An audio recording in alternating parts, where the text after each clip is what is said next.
നമസ്കാരം. LDFന് ഇത്ര കനത്ത പരാജയം ഏറ്റുവാങ്ങേണ്ടി വന്നതിൻ്റെ പ്രധാന കാരണക്കാരിൽ ഒരാൾ പാർട്ടി സെക്രട്ടറിയായ MV ഗോവിന്ദനാണ്. MV ഗോവിന്ദൻ്റെ ഭാര്യ PK ശ്യാമളയെ തളിപ്പറമ്പിൽ മത്സരിക്കാൻ ഇറക്കിയതിനു ശേഷമാണ് കണ്ണൂരിലെ പാർട്ടിയിൽ തന്നെ കൂത്തുപറമ്പിൽ തന്നെ വലിയ രീതിയിലുള്ള വിഭാഗീയതയുണ്ടായതും TK ഗോവിന്ദൻ പാർട്ടി വിട്ട് പുറത്തു പോയതുമൊക്കെ. അതുമാത്രമല്ല, ഈ പാർട്ടി സെക്രട്ടറി ആയിരുന്ന ഈ കാലയളവിനുള്ളിൽ തന്നെ അദ്ദേഹം പല വിഡ്ഢിത്തങ്ങളും എഴുന്നള്ളിക്കുന്ന കാഴ്ചയും നമ്മളൊക്കെ കണ്ടതാണ്. ഇന്നലെ വോട്ടെണ്ണൽ ഫലം പുറത്തു വരുന്നതിന് മുമ്പ് വരെ MV ഗോവിന്ദന് മൂന്നാം വട്ടവും LDF സർക്കാർ അധികാരത്തിൽ വരുമെന്നൊരു പ്രതീക്ഷയുണ്ടായിരുന്നു. പക്ഷേ വോട്ടെണ്ണൽ ഫലം പൂർണ്ണമായി അറിഞ്ഞതിന് ശേഷം ആ നിലപാടൊക്കെ മാറി. ഇപ്പോൾ CPM സെക്രട്ടേറിയറ്റ്, സംസ്ഥാന സെക്രട്ടേറിയറ്റ് ഒരു പ്രസ്താവന ഇറക്കിയിട്ടുണ്ട്. അത് MV ഗോവിന്ദൻ തന്റെ ഫേസ്ബുക്കിൽ പോസ്റ്റ് ചെയ്തിട്ടുണ്ട്. ആ പ്രസ്താവന ഇങ്ങനെയാണ്: നിയമസഭാ തെരഞ്ഞെടുപ്പിൽ സംസ്ഥാനത്ത് LDFനുണ്ടായ പരാജയം അപ്രതീക്ഷിതമാണ്. പരാജയത്തെ അംഗീകരിച്ചുകൊണ്ട് വന്ന പോരായ്മകൾ തിരുത്തുന്നതിനാവശ്യമായ നടപടികൾ സ്വീകരിക്കും. ആഗോളവൽക്കരണ നയങ്ങൾ അതേപോലെ നടപ്പിലാക്കി തകർന്നു കിടന്ന കേരളത്തെ അതിദാരിദ്ര്യം പരിഹരിച്ചുകൊണ്ട് മുന്നോട്ട് പോകുന്ന സംസ്ഥാനമാക്കി മാറ്റാൻ LDF സർക്കാരിന് കഴിഞ്ഞു. കേരളത്തിന്റെ വികസനം ലക്ഷ്യമാക്കി തയ്യാറാക്കിയ പ്രകടന പത്രികയിൽ ജനങ്ങൾക്ക് നൽകിയ വാഗ്ദാനങ്ങളെല്ലാം നടപ്പിലാക്കുന്നതിനും സർക്കാരിന് കഴിഞ്ഞു. ഇതിന്റെ ഫലമായി കേരളത്തിന്റെ സമസ്ത മേഖലയിലും വലിയ പുരോഗതി ആർജിക്കാനായി. കാർഷിക വ്യാവസായിക മേഖലകൾ ശക്തിപ്പെട്ടു. ക്ഷേമ പദ്ധതികളുടെ കാര്യത്തിൽ രാജ്യത്തിനാകെ മാതൃകയായി. ആരോഗ്യം, വിദ്യാഭ്യാസം, പാർപ്പിടരംഗം, ശുചിത്വം തുടങ്ങിയ മേഖലയിൽ സർക്കാർ നടത്തിയ പ്രവർത്തനങ്ങൾ രാജ്യത്തിനാകമാനം മാതൃകയായി.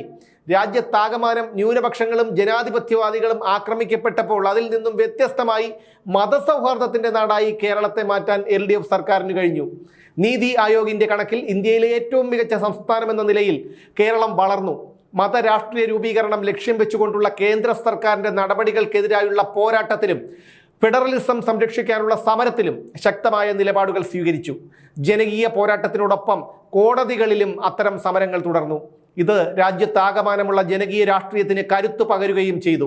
കേരളത്തെ ഇത്തരത്തിൽ മുന്നോട്ട് നയിക്കുകയും രാജ്യത്തെ ജനകീയ പോരാട്ടങ്ങൾക്ക് കരുത്തു പകരുകയും ചെയ്ത LDF സർക്കാർ വീണ്ടും അധികാരത്തിൽ വരുമെന്നാണ് കണക്കാക്കിയിരുന്നത്. എന്നാൽ അപ്രതീക്ഷിതമായ തിരിച്ചടിയാണ് ഉണ്ടായത്. ഉയർന്നു വരുന്ന വിമർശനങ്ങളെയും പോരായ്മകളെയും പരിശോധിച്ച് അവ പരിഹരിക്കുന്നതിനുള്ള പ്രവർത്തനങ്ങൾ വരും ദിവസങ്ങളിൽ ആവിഷ്കരിക്കും.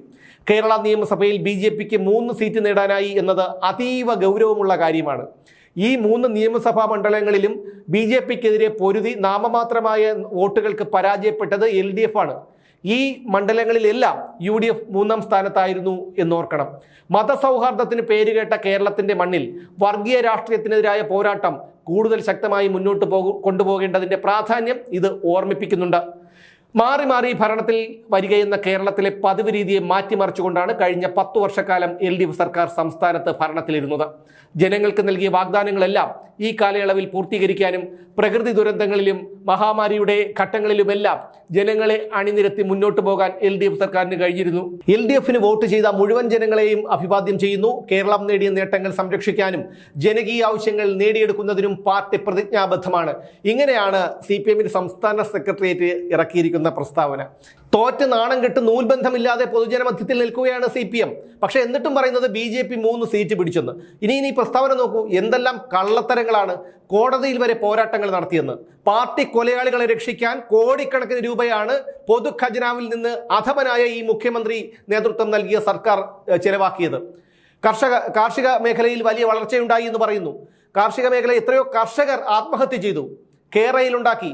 എത്രയോ പേരുടെ വീടിന്റെ മതിൽ ചാടിക്കടന്ന് മഞ്ഞക്കൊറ്റിയടിച്ചു. എത്രയോ പേരെ വഴിയാധാരമാക്കി. എന്നിട്ടാണ് ഉളുപ്പില്ലാതെ പ്രസ്താവന ഇറക്കിയിരിക്കുന്നത്. ഈ MV ഗോവിന്ദനെ പോലെയുള്ളവർ ചെയ്യേണ്ടത്, ഇനി ഈ സമൂഹത്തിന് വേണ്ടി ചെയ്യേണ്ടത് മിണ്ടാതെ വായടച്ച് വീടിനുള്ളിൽ ഒതുങ്ങിയിരിക്കുക എന്നുള്ളത് മാത്രമാണ്. പാർട്ടിയെ തകർത്തു, നാടിനെ തകർത്തു, സമൂഹത്തിനെ തകർത്തു.